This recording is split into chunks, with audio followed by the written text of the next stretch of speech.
এই মির্জা ফখরুল নাম ধরে বলতে চাই, বিএনপির মির্জা ফখরুল, এনসিপির যারা এই বাউলের পক্ষে কথা বলছেন, বাংলাদেশের মানুষ আপনাদের পিঠের চামড়া তুলে দেবে। বাংলাদেশের মানুষ আপনাদেরকে প্রতিহত করার জন্য যা করতে হয় তাই করবে।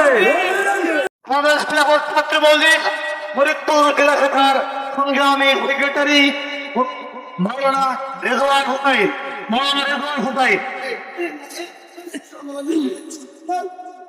আসসালামু আলাইকুম ওয়া রাহমাতুল্লাহি ওয়া বারাকাতুহু। আলহামদুলিল্লাহ ওয়া কাফা বিল্লাহি শাহীদা।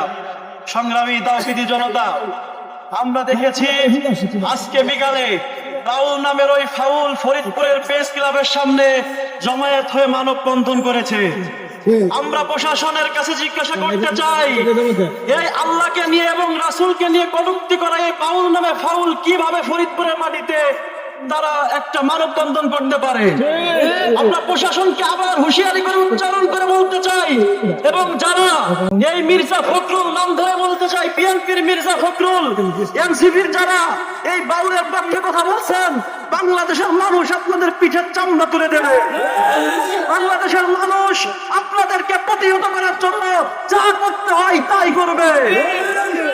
আমরা আরো বলতে চাই, এই বাউলকে যদি ছাড়ানোর জন্য কোনো পায়তারা হয়, তাকে যদি ফাঁসি দেওয়া না হয়, এই বাংলাদেশ এমন উত্তপ্ত হবে, এই বাংলাদেশ সামাল দেওয়ার মতো কোন সরকার, কোন প্রশাসন এই বাংলাদেশে এখনো জন্ম হয়নি।